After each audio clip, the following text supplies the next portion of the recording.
Hello again, and this is Dr. Vicky TV. And this weekend, I'm addressing all the questions and the concerns concerning Mandela Washington Fellowship.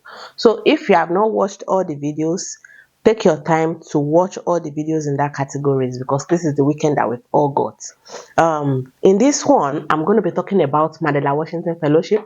Is it worth it?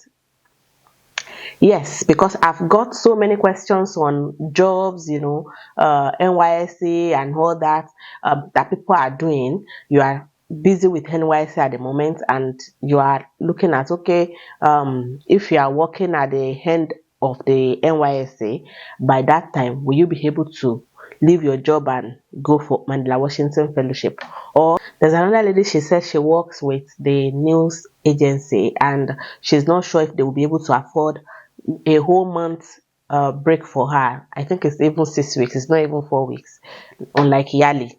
So this video will be addressing all your concerns.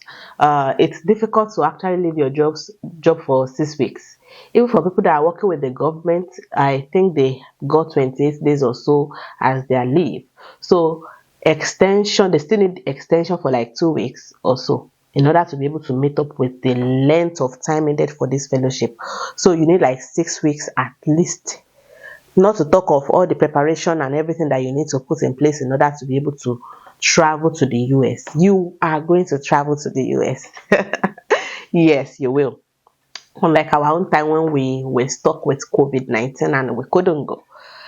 My brother, my sister, any opportunity that will take you out of Nigeria and impact knowledge into your life, please jump on it. I'm going to tell you that it's worth it. It is worth it. I'm a medical professional and I had to leave my job for 6 weeks to be able to, learn. Even though it was virtual, I still had to be there by the computer and learn and learn and learn and learn and listen. I still have a relationship with my mentor that I was connected to. So it's worth it. Not to talk of going to the US, having the real experience. Oh God. If you happen to have the opportunity to step out of Nigeria into a developed world, we know that it's far apart. Far, far, far apart. So talking about that experience alone, I'm going to beg you that you should jump on it. That experience alone, because it will make you see that you deserve more, like you deserve to be treated like a human being. You deserve to live a good life. Not to talk about the knowledge, the experience, everything that you are going to, see or experience, really. It is worth it. Get out. Get out. When you go outside, when you see a developed world, as a normal human being that doesn't have two heads, like those people that are in the developed world, you first be hungry in your spirit, like, what am I doing in Nigeria? Yes, because you want so much.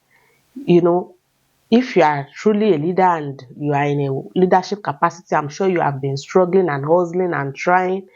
You don't have to also struggle, try before you make sense in the developed world, because the structures are in place to make you to survive. The energy that you already have is enough for you to break doors, not just open doors. You will break them. So you don't even need those energy in the developed world. Yes. So if you are in a leadership capacity, you are in leadership position, or you are impacting lives, or you are solving a problem already in Nigeria, I'm telling you, you need this experience. Now, how are you going to be able to get the time needed? That is what is the main thing now. I think you should start by involving your employer from the beginning and probably double your efforts. Okay, let's take it one by one. Involve your employer from the beginning. Let them know that you're applying for a fellowship that may probably take you to the US or so. Maybe you don't tell them now. Tell them when you are shortlisted.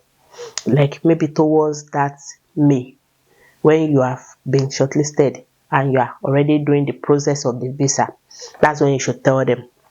But what can you do before then? I will first say that you should double your effort at work. If you are somebody that is quiet, you are not that active, double your effort. Make yourself indispensable.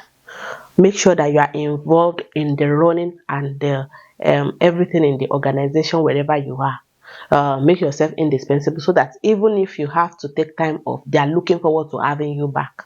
It's a plus for you to actually have the opportunity to do the fellowship. They should be proud. But sometimes, there can be conflict and conflict of interest and all that. But try and double your effort. Make yourself important where you are working. Take the business as if it's yours, so that they depend on you. That way, if you have to go away for 6 weeks and come back, they are looking forward to having you back. Do you understand? Another thing that you can do in order to be able to get these 6 weeks needed is probably submit your application for leave earlier and let your leader or your boss know that you need more than a month. It's a lot on a private organization.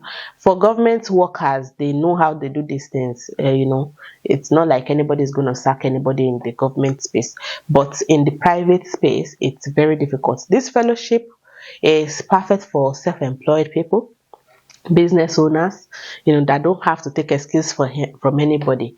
When I was doing my own, I'm the owner of my hospital, I'm the founder. So I just employed another doctor to take care of the patients, and I was relaxing at home. I was seated by my laptop, listening, doing meetings, attending events and all that. So it was easy for me. But if you are not self-employed, you might find it a bit difficult. Especially those that just got a job. Last year we had somebody that just got a job, and she was confused.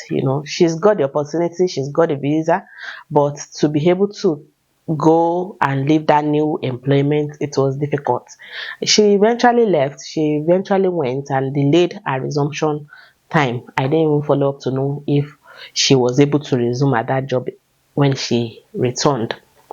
But it can really be difficult. So you have to be prepared. You have to tell them ahead it's going to take 6 weeks plus, and probably double your effort, be relevant, be important.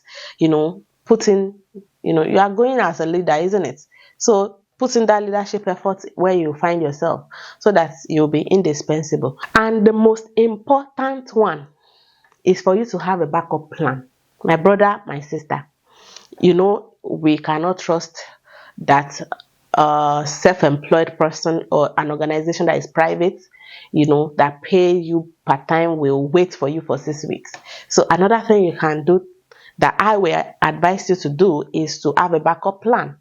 Start applying for jobs so that immediately you are back, you have somewhere to go if peradventure something turn the other way around. So start applying for jobs. If jobs are not scarce for people that are skilled, people that have experience, they 3, 4, 5 years experience, jobs are not scarce for those ones. It's new graduates that find it difficult to get jobs.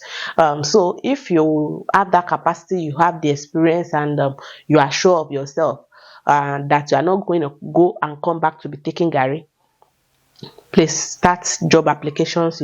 Put yourself out there while you prepare towards your Mandela Washington Fellowship. I'm telling you, it's worth it. That there's no doubt about that. You will never remain the same. The training that you don't even have in your home country. There's nobody to teach you about politics. There's nobody to teach you about GDP. There's nobody to teach you about so many of these things. Leadership. I sometimes feel this fellowship should actually be for all these government workers, all our politicians, because they need this knowledge even more. But those of us that are young, that are being empowered with this information, we find ourselves frustrated, disappointed, hungry, because things can actually be better than we are doing. I have had the opportunity to save lives. I know that pregnant women can be saved. I know that pregnant women can be saved. I run a clinic for 2 years. I didn't have any maternal mortality. Yes, it's about our interest, where our head is. So if I'm now listening to government, this happening. I know that it's because something is missing. And in our small capacities, we cannot do much. We need the whole structure to work. We need the system to work. So be prepared. You will be hungry, you will be aggressive, you will just want to do things. Yes, you want to do things, but the powers that be are stronger. They are more difficult to change. And the fact that government change hands for 4 years or 8 years is not even helping the matter. Everybody wants to just do their own and go. So that's where we find ourselves anyway. Let's not be depressed. Let's be happy. This is Mandela Washington Fellowship that we are talking about. So be prepared, have a backup plan, make yourself applicable at your job, and you will be able to take the time off and come back. By God's grace, you will still have your job. So that's how you can manage in order to be able to attend the fellowship. But my own job is to let you know that it is worth it. The exposure is worth it. Nobody else will give you that exposure if you don't seize this opportunity. So give it your best. Put in the energy in your application. Let's fill the application. Let your application be breathing. And you're going to be one of those that will be shortlisted very soon. If you have any question concerning the application or you are stuck anywhere, don't hesitate. Put your comment or your question in the comment section. If I still have time over the week, I can still, address some of them. But this weekend is all I've got to really address all the questions that I've got right now. So put it in the comment section. Follow, like, subscribe, and all that, so that you can see the whole series on this Mandela Washington Fellowship application. I'll see you in the next video. Bye. All the best.